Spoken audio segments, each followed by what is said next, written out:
ഇതിനകത്ത് ഏറ്റവും രസകരമായ കാര്യം, ആദ്യം കുറച്ച് ആളുകളാണ് നമ്മളെ പുറകെ നടന്ന് നമ്മളെ ഉപദ്രവിക്കാൻ വേണ്ടിയിട്ട് ആദ്യം ഹൈക്കോടതിയിൽ പോയി. ഹൈക്കോടതി എനിക്കൊരു നോട്ടീസ് പോലും അയക്കാതെ ഒന്നുമില്ല എന്ന് പറഞ്ഞ് തള്ളി. അപ്പം തന്നെ സിംഗിൾ ബെഞ്ച്.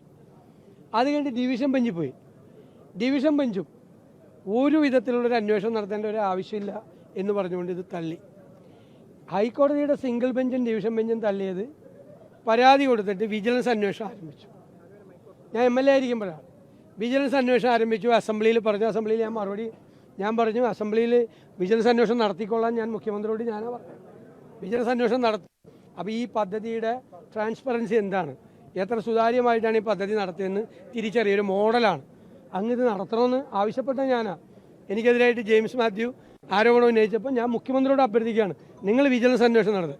അതുപോലെ തന്നെ വിജിലൻസ് അന്വേഷണം നടത്തി ഇതിലൊന്നുമില്ല എന്ന് പറഞ്ഞ് വീണ്ടും അത് തള്ളി ഡ്രോപ്പ് ചെയ്തു. അപ്പോൾ മൂന്നാമത്തെ പ്രാവശ്യമാണ് ഒന്നുമില്ല എന്ന് പറയും. നാലാമത്തെ പ്രാവശ്യം വീണ്ടും ഒരാളുടെ നിന്ന് പരാതി മേടിച്ചിട്ട് നാലാമത്തെ പ്രാവശ്യമാണ് വീണ്ടും ഇത് അന്വേഷണം. അപ്പോഴും എനിക്കൊരു വിരോധമില്ല. ഞാൻ എല്ലാ റെക്കോർഡ്സും കൊടുത്തു. ഉദ്യോഗസ്ഥന്മാർ വന്നപ്പോൾ എല്ലാ കാര്യങ്ങളും കൊടുത്തു. എല്ലാ ട്രാൻസാക്ഷൻ്റെ ഡീറ്റെയിൽസും എല്ലാം കൊടുത്തു. രണ്ട് കാര്യമാണ് ഇവർ പറഞ്ഞത്. ഒന്ന്, FCRI അക്കൗണ്ട് വയലേഷൻ ഉണ്ടെന്ന്. FCRI അക്കൗണ്ട് സൂക്ഷിക്കുന്നത് മണപ്പാട് ഫൗണ്ടേഷൻ്റെ. FCRI അക്കൗണ്ട് നോക്കുന്നത് സെൻട്രൽ ഗവൺമെൻറ്റാണ്. അവരെല്ലാ വർഷവും സ്ട്രിക്റ്റ് ആയിട്ടുള്ള സ്ക്രൂട്ടിനിയാണ്. എല്ലാ വർഷവും അത് നോക്കിയിട്ട് റിന്യൂ ചെയ്യുള്ളൂ. മണപ്പാട് ഫൗണ്ടേഷൻ്റെ ഈ FCRI അക്കൗണ്ട് കൃത്യവും വ്യക്തവുമാണ് എന്ന് പറഞ്ഞ് എല്ലാ വർഷവും സെൻട്രൽ ഗവൺമെൻറ് ഇതുവരെ അത് റിവ്യൂ ചെയ്ത് കൊടുത്തിട്ടുണ്ട്. അപ്പോൾ ഒരു FCRI വയലേഷനും ഇല്ല.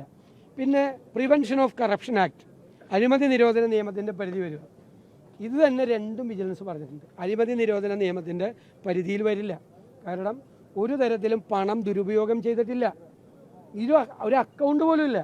ഇതിനൊരു അക്കൗണ്ട് പോലും ഇല്ല. ഇത് നിങ്ങളെല്ലാം ശ്രദ്ധയോടുകൂടി അറിയേണ്ട പദ്ധതിയാണ്. ഞങ്ങൾ ബെനഫിഷ്യറിയെ കണ്ടുപിടിച്ചു. ആർക്കാണിത് കൊടുക്കേണ്ടത്? പലതുണ്ട്. വീടുണ്ട്, തയ്യൽ മെഷീനുണ്ട്, പല തരത്തിലുള്ള സംഭവമുണ്ട്. എന്നിട്ട് ഞങ്ങളൊരു ഡോണറെ കണ്ടുപിടിക്കും. ആ ഡോണർ ഈ ബെനഫിഷ്യറിക്ക്, ഗുണഭോക്താവിന് നേരിട്ട് ട്രാൻസ്ഫർ ചെയ്യും. അതാണ് ഈ പദ്ധതി. ഞങ്ങൾ ഫെസിലിറ്റേറ്ററാണ് പുനർജനി. ഞങ്ങളുടെ കയ്യിലൊരു അക്കൗണ്ട് പോലും ഇല്ല, ഫണ്ട് ഒരാളിൽ നിന്നും പൈസ മേടിച്ചില്ല. ഈ FCRI അക്കൗണ്ടിലാണ്ട് 20 ലക്ഷത്തോളം രൂപ വന്നു. അവർ അതിനേക്കാൾ കൂടുതൽ പൈസ ഞങ്ങൾക്ക് തന്നിട്ടുണ്ട്. മണപ്പാട് ഫൗണ്ടേഷൻ അവിടെ ഈ അക്കൗണ്ടിൽ വന്നതിനേക്കാൾ കൂടുതൽ പൈസ. സത്യത്തിൽ ഞാൻ മണപ്പാട് ഫൗണ്ടേഷന് കടക്കാരനാണ്. തന്നപ്പോൾ ചെക്ക് കൊടുത്തപ്പോൾ ഞങ്ങൾ ഒരു കാര്യം കൂടി ഞാൻ പറഞ്ഞു, ചെക്ക് മാത്രം പോരാ, അക്കൗണ്ടിലേക്ക് ആർക്കാണ് ചെക്ക് കൊടുക്കുന്നത് എന്നുള്ളതിൻ്റെ അയാളുടെ ഐഡൻറ്റിറ്റി കാർഡ് കൂടി വേണമെന്ന്. കാരണം ഞാൻ പറ്റിച്ചാല, കുറേ പൈസ മേടിച്ചിട്ട് വല്ലവരുടെ പേരിൽ ചെക്ക് ചെയ്ത് മേടിച്ചാല, ഞാൻ ആരോപണം വന്നാല. അപ്പോൾ ഈ പൈസ കിട്ടിയ ആളുകളുടെ ID കാർഡിൻ്റെ ഫോട്ടോസ്റ്റാറ്റും ഈ ചെക്കിൻ്റെ ഫോട്ടോസ്റ്റാറ്റും എല്ലാം, പിന്നെ FCRI അക്കൗണ്ട് സൂക്ഷിക്കുന്നവർ കാണിക്കേണ്ട വളരെ സ്ട്രിക്റ്റ് ആയിട്ടുള്ള കേന്ദ്ര ഗവൺമെൻറ് ഇതൊക്കെ പാലിച്ചിട്ടാണ് ഇത്. ഇതെല്ലാം എന്തെങ്കിലും ഒരു സാധനം ഉണ്ടെങ്കിൽ എനിക്കെതിരായിട്ട് എപ്പോഴും എടുത്ത് വീശുന്നത് നിങ്ങൾക്കറിയാമല്ലോ. എനിക്കെതിരെ എന്തെങ്കിലും കിട്ടിക്കഴിഞ്ഞാൽ ചെയ്യും. ഒന്നുമില്ല. 2 പ്രാവശ്യം 2 വിജിലൻസിൻ്റെ റിപ്പോർട്ടും പോയി. അഴിമതി നിരോധന നിയമവും ഇത് ബാധകമല്ല, ഇത് FCRI അക്കൗണ്ട് വയലേഷൻ ഇല്ലയെന്നും പറഞ്ഞ് പോയി. എന്നിട്ട് ആദ്യം കൊടുത്ത അതിനൊരു അടിസ്ഥാനമില്ലെന്നാണ് ലീഗൽ ഒപ്പീനിയനും മേടിച്ചിട്ട് ഉന്നത ഉദ്യോഗസ്ഥന്മാർ അന്വേഷിച്ചു. ആ സാധനം എടുത്ത് കൊടുത്തു. അപ്പോൾ അത് കഴിഞ്ഞിട്ട് വന്നേക്കുന്ന സാധനം നമുക്കറിയാമല്ലോ. ഞാനല്ലേ നിങ്ങൾ ചോദിച്ചു കഴിഞ്ഞപ്പോൾ പറഞ്ഞത്. ഇനിയും ഞാൻ പറയുകയാണ്, ഇനി എന്നിട്ടൊന്നും പോരാ, അന്വേഷിക്കണമെങ്കിൽ അന്വേഷണമേ. ഞാൻ മുഖ്യമന്ത്രിയോട് അന്ന് വിജിലൻസ് അന്വേഷണം നടത്തിക്കോളാൻ ഞാൻ റിക്വസ്റ്റ് ചെയ്ത പോലെ ഇനി മുഖ്യമന്ത്രിക്കും അല്ലെങ്കിൽ ഗവൺമെൻറ്റിനും ഇനി CPM-നും എന്നെ കൊണ്ട് CBI അന്വേഷിപ്പിച്ച് CBI-കാരെ കൊണ്ട് എന്നെ ചോദ്യം ചെയ്യിപ്പിച്ച് ഇനി CBI എന്നെ അറസ്റ്റ് ചെയ്യിപ്പിക്കണമെന്നാണ് ഇവരുടെ ആഗ്രഹമെങ്കിൽ ചെയ്തോ, ഒരു വിരോധമില്ല. ഞാനതിനെ നിയമപരമായും രാഷ്ട്രീയമായും നേരിടും. മാർച്ച് 1-ാം തീയതി ഇലക്ഷൻ പ്രഖ്യാപിക്കാതിരിക്കുക ഇലക്ഷൻ കമ്മീഷൻ.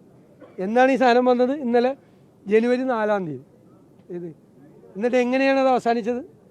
നിങ്ങൾ തന്നെ എങ്ങനെയാണത് അവസാനിപ്പിച്ചത്? എല്ലാ മാധ്യമങ്ങളോടും ഞാൻ നന്ദി പറയുന്നു. നിങ്ങളതിൻ്റെ വാസ്തവം പുറത്തു കൊണ്ടുവന്നു. ഞാനല്ല, വാസ്തവം പുറത്തു കൊണ്ടുവന്നു നിങ്ങളാണ്. നിങ്ങളെല്ലാവരും ഒരുപോലെ.